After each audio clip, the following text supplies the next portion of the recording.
Hello, and welcome to episode 10 of Sarastro's Kingdom Death Monster painting series.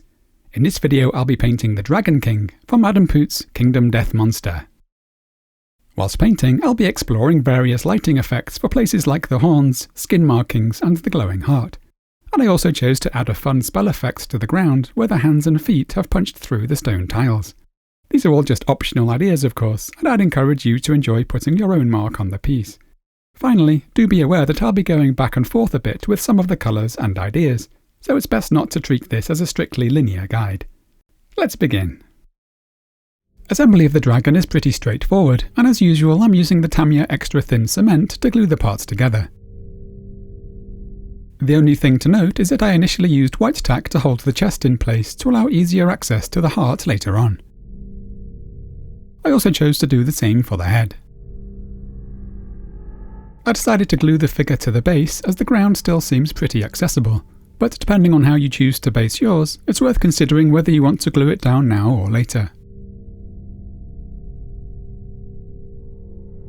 Next I'm going to provide some basing, and after considering a few different looks, I ended up using some temple basing bits by Gamer's Grass.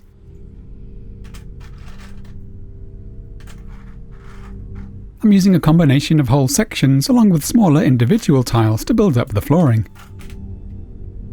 And I might also include a couple of stone faces. I'm first using some green stuff to attach some tiles and tile fragments around the hand and feet, where I'm angling the pieces to give the impression of the dragon having broken through the floor. I'm then covering the rest of the ground with the tiles along with a couple of stone faces in some of the cracks.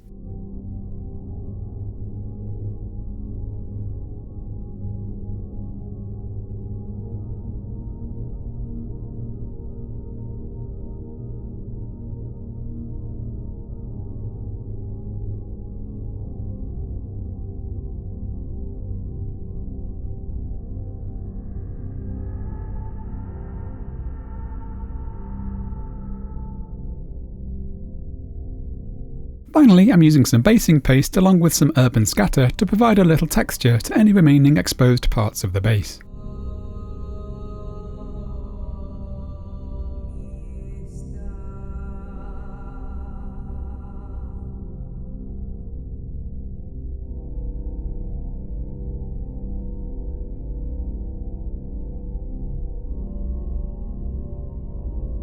Once dry, I'm now priming the entire model in black.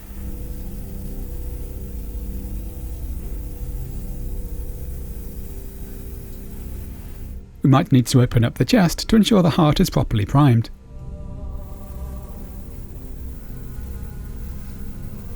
I'm now mixing some black and white to create a darkish grey tone, which I'm then using to build up the values. I'm hitting all but the darkest recesses with this.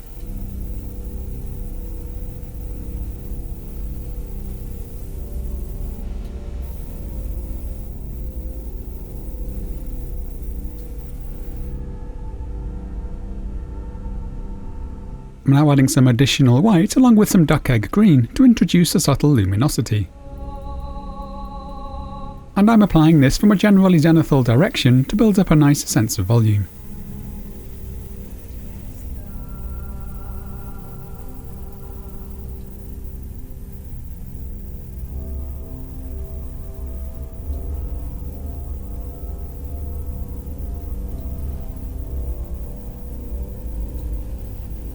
Here I'm using some Mod Podge to fill one or two gaps that I missed during assembly.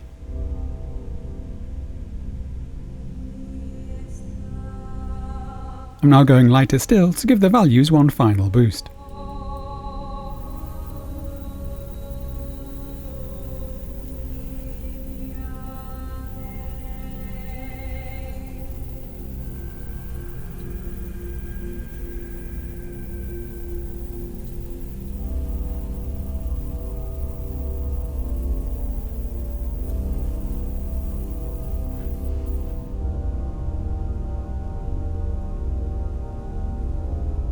I'm going to keep this pale greenish grey for later. I'm now going to add some colour, and I chose to go with a bluish look using a mix of violet and turquoise inks, and here you could of course use whatever main skin tone colour you like.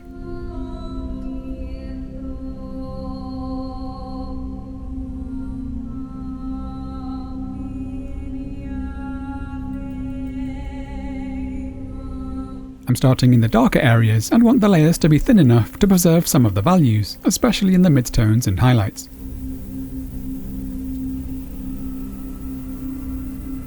As I go, I'm freely playing with the ratio of violet and turquoise to hopefully create some subtle variations in hue.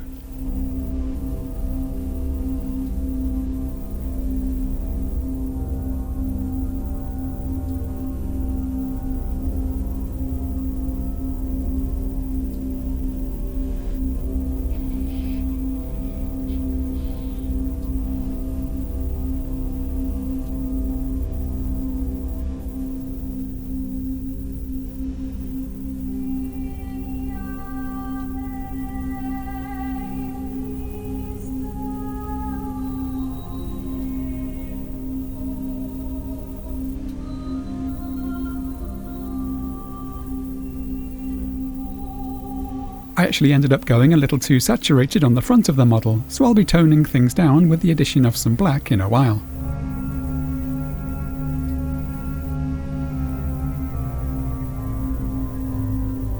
I'm now returning to the highlight tone to hit a few places from above.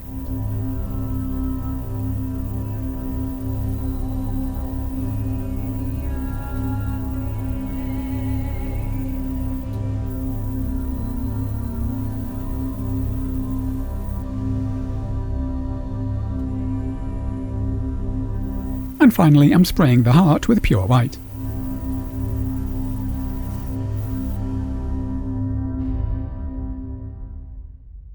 Next I decided to paint the heart area, initially using some fiery fluorescent tones. I'm using pigments by Hera models, but any range of fluorescent colours would be fine. I'm starting with a bright yellow for the heart itself, along with the immediately surrounding area.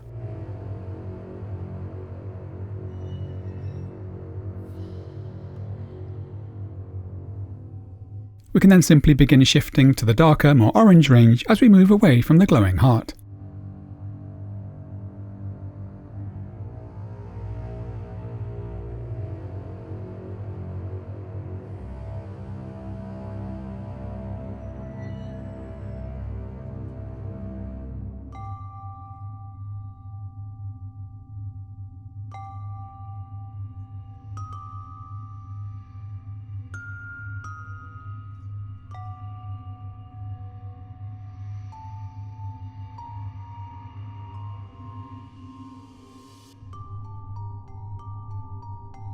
I'm going pretty red here, and also using some of these darker tones to separate the elements. We can also add some white to the brighter end to push the values up for the heart.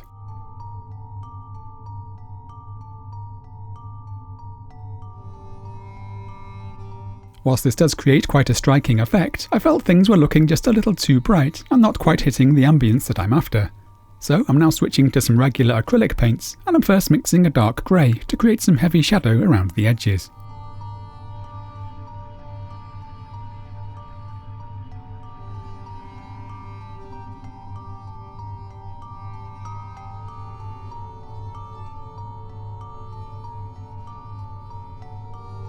I'm now mixing some paler grey, slightly lilac tones, incorporating some of the orange for the face and hands.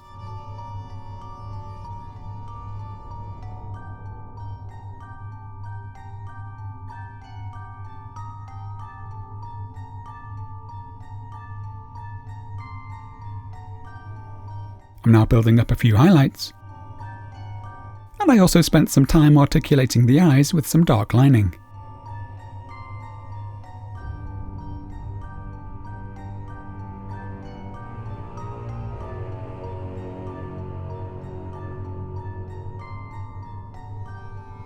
I'm pretty happy with how this looks, but I've decided to tone down the saturation of the skin tone on the front of the model. So after doing a little masking, I'm now returning to the spray booth where I'm adding some black to the blue skin tone.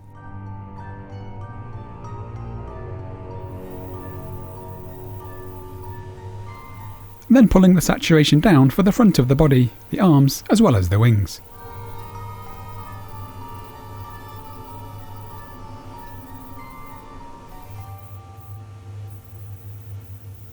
And here I'm just reapplying a few highlights. Now that I'm happy with the look, I'm gluing the chest pieces into place.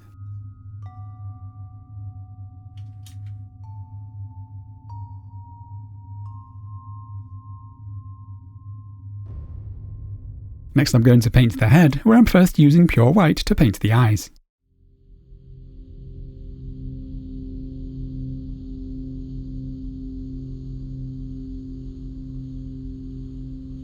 We also want to maintain some fine dark lining.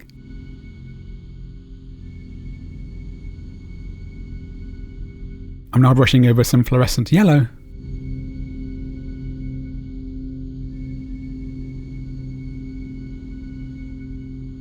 And here I'm taking things a little more orange towards the edges.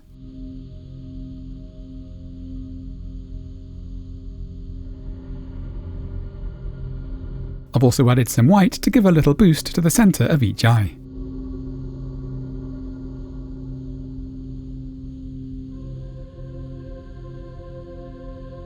I'm now mixing a brownish grey for the teeth using black, white and some burnt umber.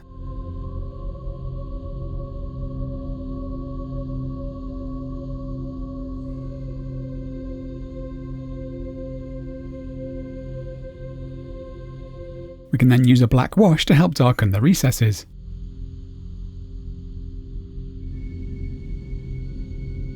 And I'm now building up some highlights with the addition of some vanilla white. I went for a bit of a sketchy, textured look here.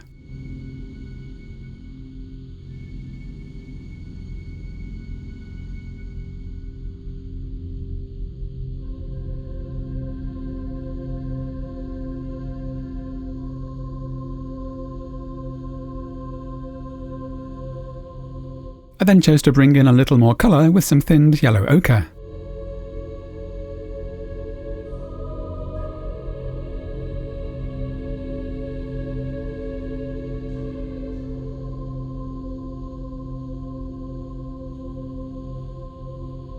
And this is a little extra burnt umber. Here I decided to push the depth of the orange around the edges of the eyes.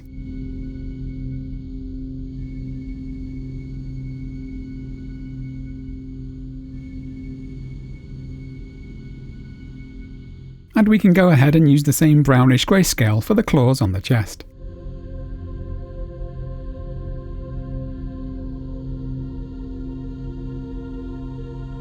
Returning to the head, I'm now doing some fine dark lining to boost the definition of the scaly pattern.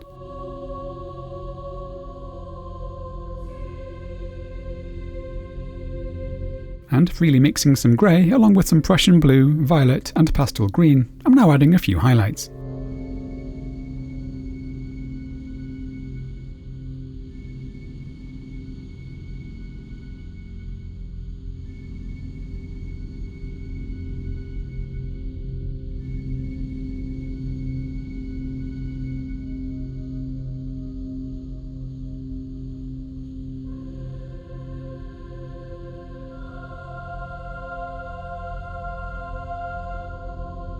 And here I chose to use some more purplish tones for the area just around the mouth.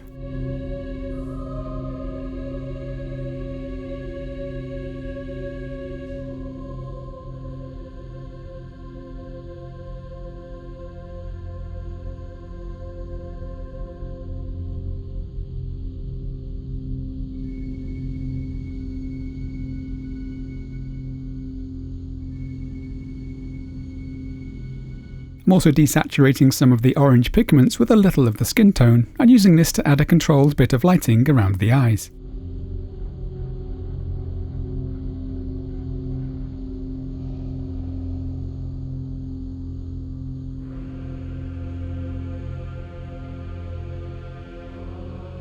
Moving on to the horns, I'm initially using the same colours that I used for the teeth. You can see I'm starting with broad strokes to capture the main volumes, before moving on to the smaller highlights.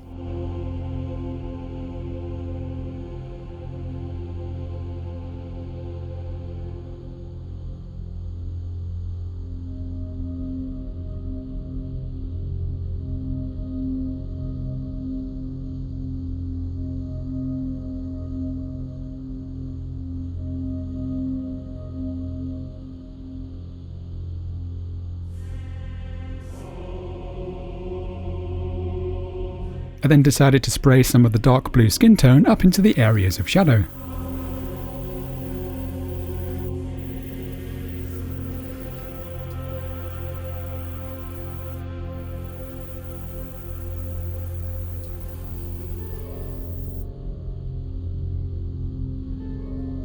Next I'm going to draw on the lighting effect using pure white.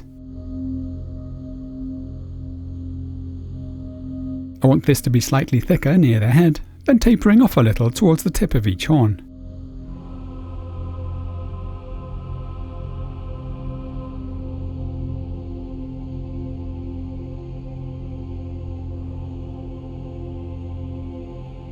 I want this to be as bright and opaque as possible. I'm then creating some glow by firstly spraying over some pure white.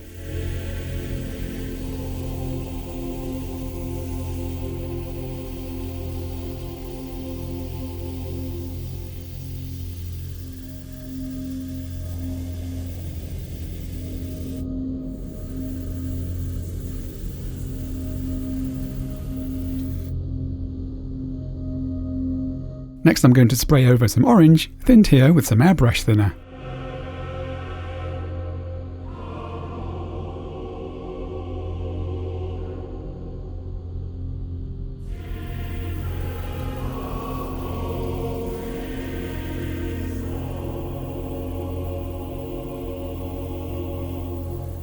I want this to be quite hot, so I built the tone up in a couple of layers.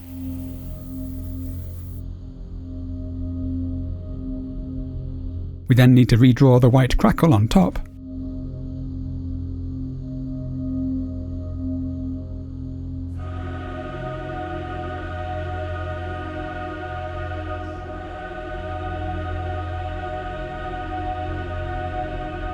And I'm now spraying over this with a warm yellow.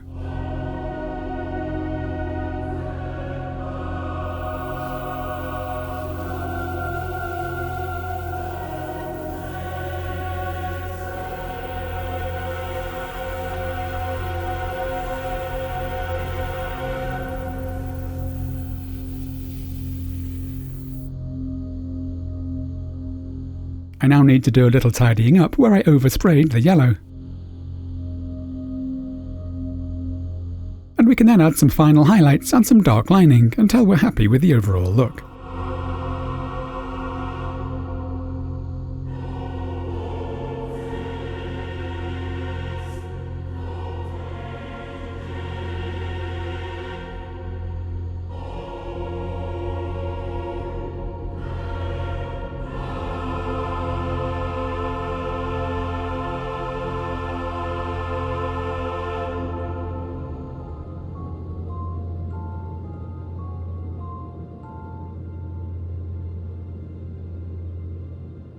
Next I'm drawing the glowing runes onto the body, following the artwork as best I can.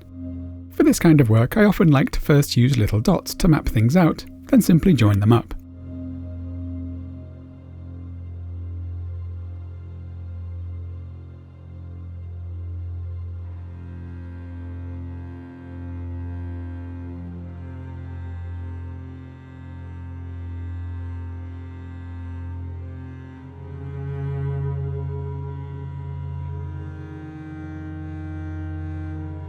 I then used the same process that I used for the horns. This means spraying over some white, followed with some orange, redrawing the runes, then spraying over some yellow.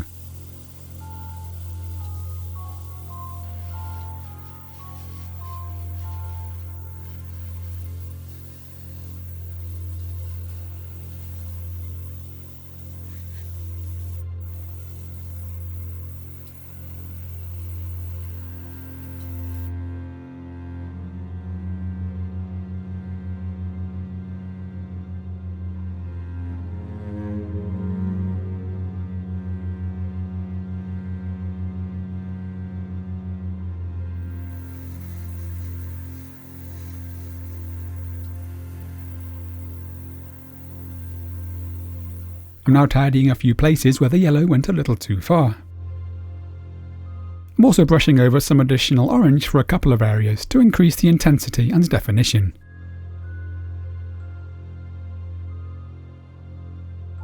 And at this point I chose to glue on the head, and once again use some Mod Podge to smooth over the gap.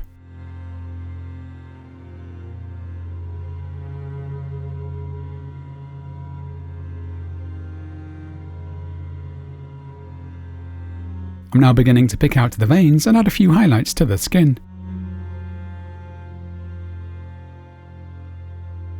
I'm also painting the horns on the elbows and knees, once again using the same brownish grayscale that we used for the teeth.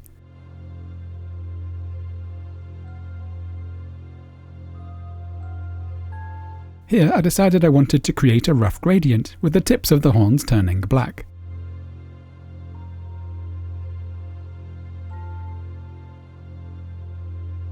I also played around with adding some scratchy textures and a few glinting highlights to create a hard appearance.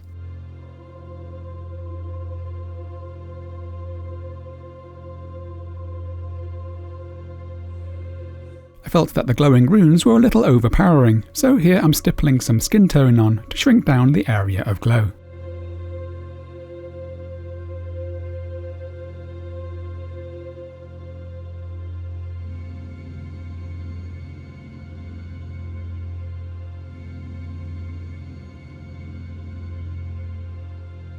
We can also get some colour on the claws. And to break the wings up a bit, I decided to use the same brownish grayscale for the bony looking structures, once again growing black at the tips.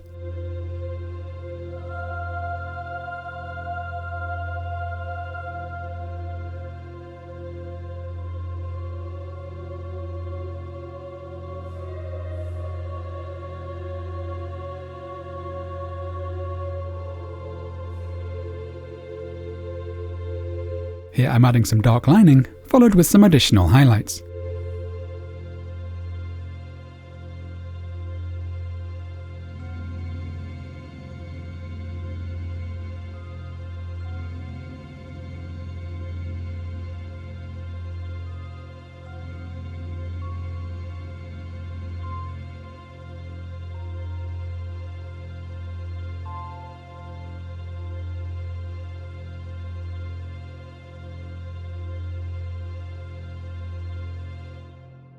Moving on to the base, I'm first painting the ground using a slightly warm grey. This is Graphene Gray mixed with a little walnut.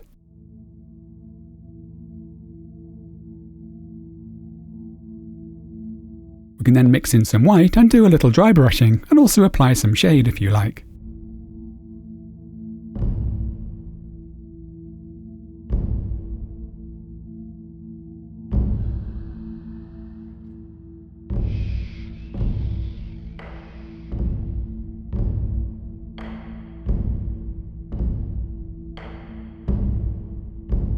To create some kind of spell effect where the fist and feet meet the ground, I'm first using pure white to pick out all of the gaps and recesses radiating out from the point of impact.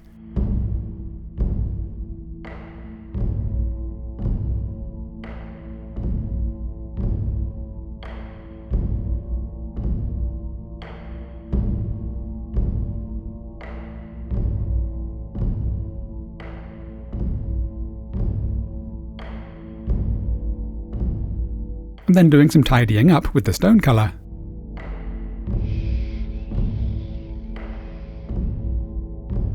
I'm also using some paler grey tones for parts of the stone where I want a bit more light.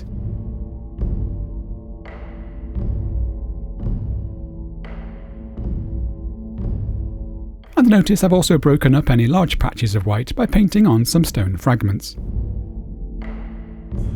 Here I'm doing a final bit of dry brushing.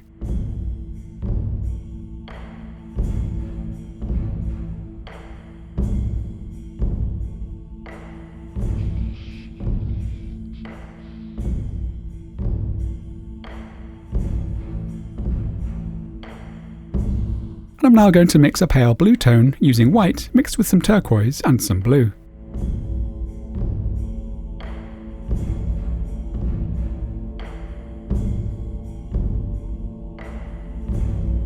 And then spraying this over the entire area, gradually building up the intensity to my liking.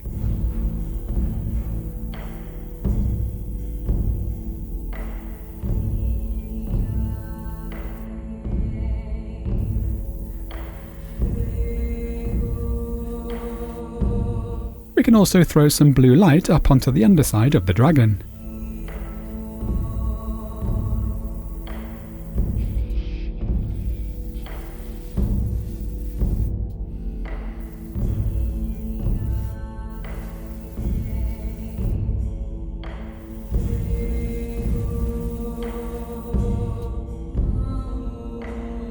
and here I chose to mix in some additional white.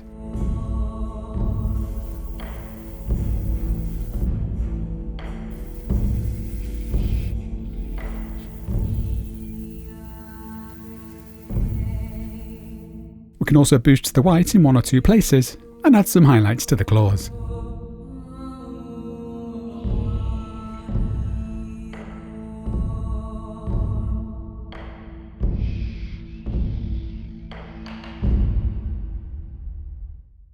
I'm now jumping around the model somewhat, articulating the veins, toning down the blue on some of the flagstones, and adding a few additional highlights to the skin.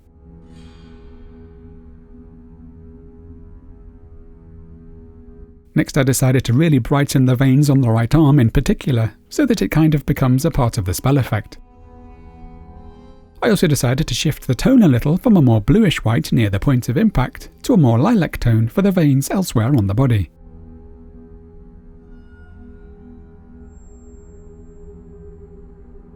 Along the way I chose to add some dark lining to the tail.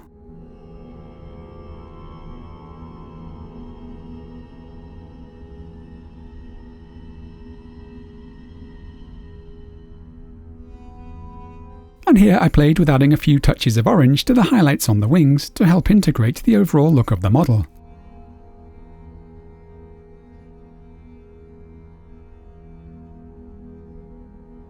I went back and forth a little with the spread and intensity of these highlights.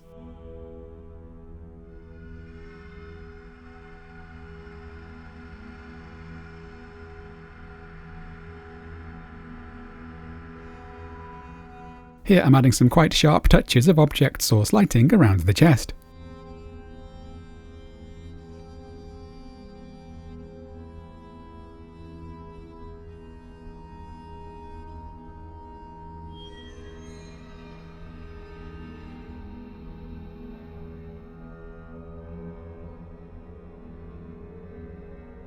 And I don't mind bending the laws of physics a little for the sake of adding some extra drama.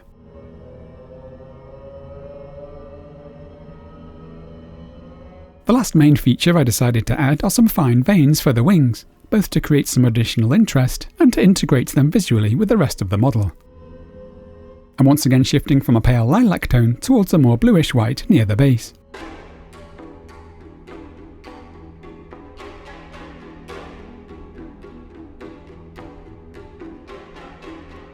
Here I'm picking out these little dots with white, followed with a couple of different shades of orange.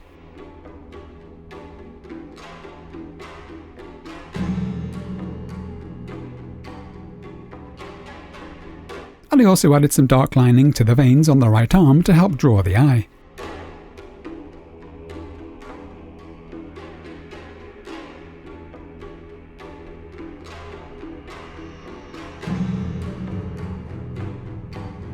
And I also decided to boost the saturation a little with some turquoise blue.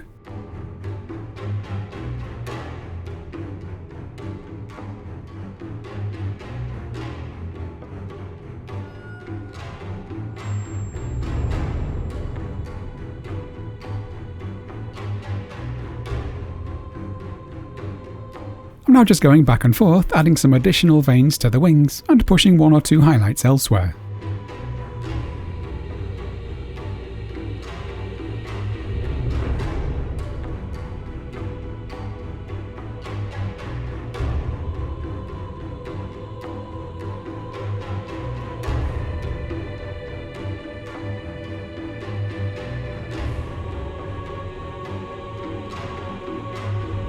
And along with painting the rim of the base in black, I'm using some Fuegan Orange shade to add a little definition to these growths on the skin.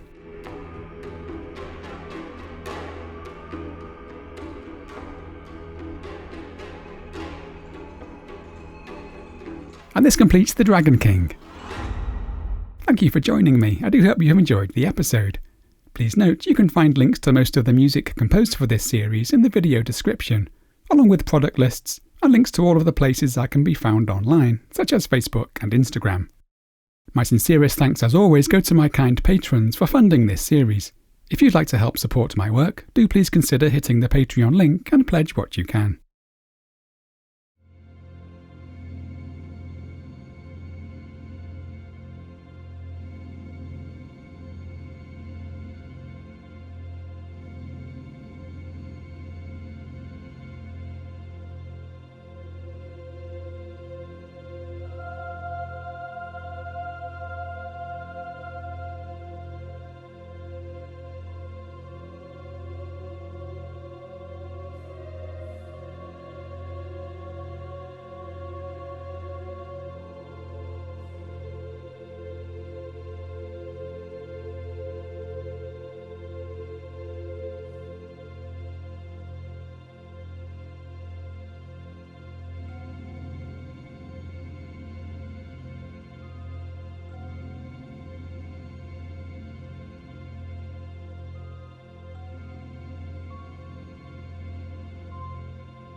Join me again soon as we continue painting miniatures from Kingdom Death Monster.